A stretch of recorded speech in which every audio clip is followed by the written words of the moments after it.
Hello les fans agilistes. Aujourd'hui, on va regarder un sujet un peu particulier. On va regarder qu'est-ce que l'holacratie. C'est quelque chose d'agile, ça? Et oui, l'holacratie est en effet un concept d'organisation 100% agile, mais qui pousse certaines choses à l'extrême. Et c'est pour ça qu'on va profiter de cette vidéo pour faire un tour global de ce qu'est l'holacratie. Let's go! Ladies and gentlemen, here it is.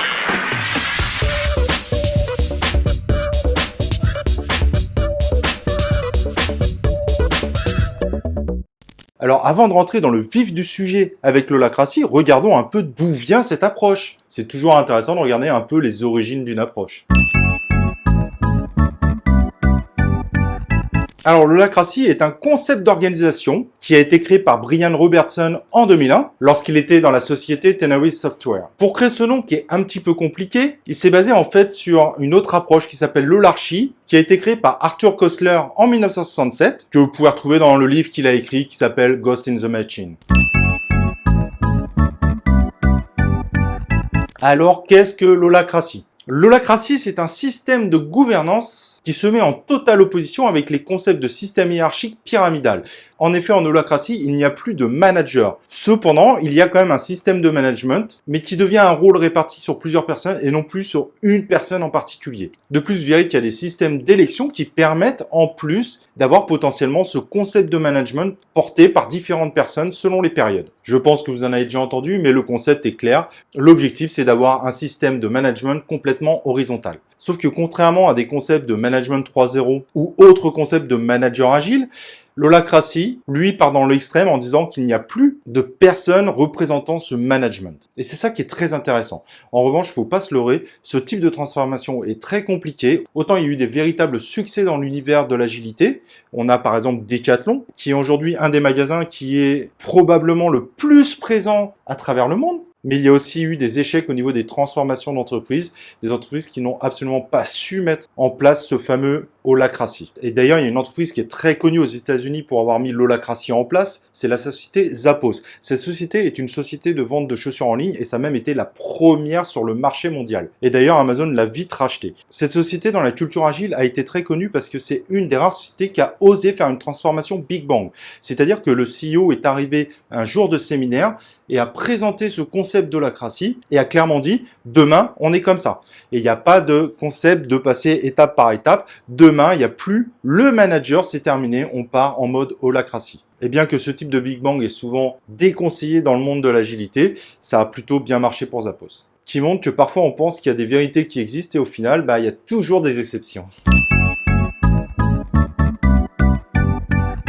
Alors voilà un petit schéma relativement simple pour voir un petit peu en quoi consiste l'holacratie. Parce qu'évidemment, l'objectif ici, c'est de comprendre ce qu'est l'holacratie. Et la première notion qui est très importante en holacratie, c'est le concept de cercle. Ça veut dire que on va créer des cercles de compétences qui vont travailler ensemble selon 3 éléments essentiels. La raison d'être, donc quelle est la raison d'être de ce cercle, le domaine d'application de ce cercle, donc à quel niveau il intervient, c'est un peu la gouvernance au sein de l'entreprise, et les redevabilités que le cercle doit réaliser. En gros, indirectement, pour faire simple, c'est quelles sont les actions sur lesquelles il intervient. Et comme vous pouvez toujours voir sur ce fameux schéma, l'holacratie fonctionne aussi avec des systèmes de sous-cercles. Donc voilà, comme on peut le voir là, on a le cercle entreprise qui est le super cercle.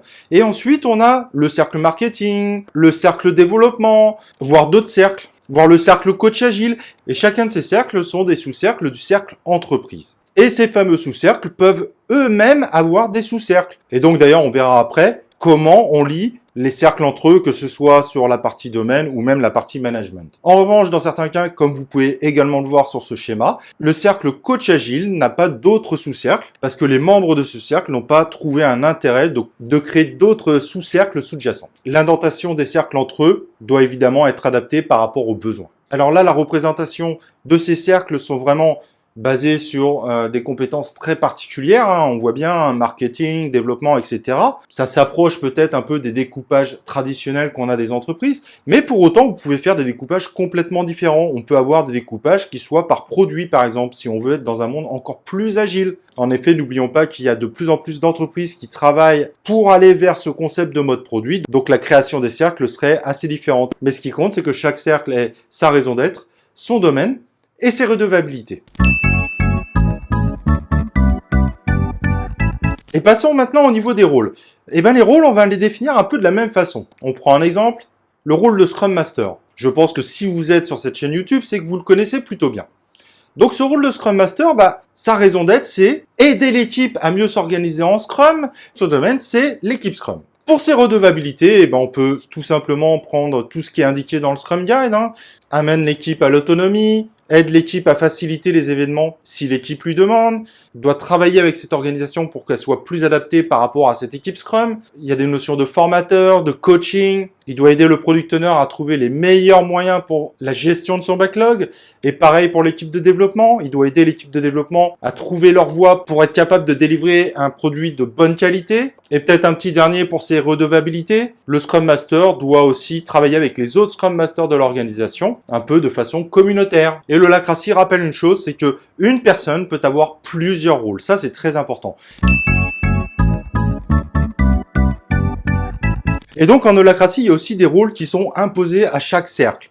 Alors attention, ce sont des rôles qui sont partagés avec d'autres rôles. Ça veut dire qu'il n'y a personne qui prend juste ce rôle, mais au contraire, ce sont les gens qui vont se répartir ces 4 rôles imposés par l'Holacracy de façon à ce que le cercle fonctionne bien. Le premier, c'est le premier lien. Je ne vais pas rentrer dans les détails, mais si jamais vous êtes intéressé pour en savoir plus, vous pouvez me demander potentiellement de faire une suite de cette vidéo. Donc le premier lien, évidemment, va hériter de la raison d'être et des redevabilités du cercle. Il va contrôler tous les domaines du cercle, sauf si exceptionnellement on a un des rôles qui est dédié à ça, pour un ou plusieurs domaines. Il pourra définir des limitations sur les rôles du cercle et il devra définir là où les stratégies du cercle. On rappellera juste que le rôle du premier lien est très important car s'il y a un rôle qui est vacant dans le cercle, ça sera à lui de combler le trou ou en tout cas de trouver comment combler ce trou-là. Il y a également le rôle de facilitateur, donc assez connu dans le monde de l'agilité, c'est celui qui va faciliter les animations pour les cérémonies, parce qu'on va voir rapidement qu'il y a des cérémonies en Holacracy. Et il auditera les réunions et les registres des sous-cercles, et normalement, car il y a quand même un mindset derrière ce rôle de facilitateur, donc il va probablement aussi aider le cercle à mieux fonctionner.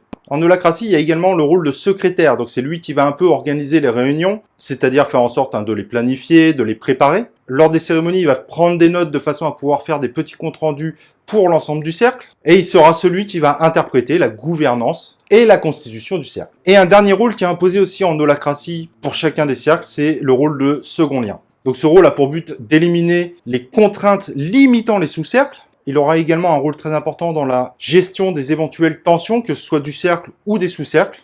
Et il devra faire en sorte que le super cercle, donc le cercle qui est supérieur, ait une réelle visibilité sur l'état de santé de ce cercle. Alors, comme je l'avais vaguement dit, l'Holacracy impose également des cérémonies, comme par exemple la réunion de triage. C'est une cérémonie qu'on fait une fois par semaine, qui dure environ 1 heure, qui va permettre en fait de trier l'ensemble des sujets. La checklist en gros du cercle, où on va traiter un peu l'état d'avancement des sujets, que ce soit sur les actions à prendre, que ce soit également sur les rôles, etc., etc. Il y a également une cérémonie très importante qui est la gouvernance, qui est en général une cérémonie qui va se faire une fois par mois et qui dure à peu près 2 heures, où on va traiter de tous les sujets de la gouvernance, donc les rôles, leurs responsabilités, etc., etc. Parce que comme je vous le rappelle, en Holacracy, les rôles peuvent changer. Personne va avoir un rôle qui va être figé pendant des années. Voilà, j'espère que maintenant vous comprenez mieux ce concept d'Holacracy, qui n'est pas si simple à comprendre au démarrage. S'il y a besoin, je ferai une vidéo complémentaire, et nous on se retrouve pour la prochaine Minute Agile.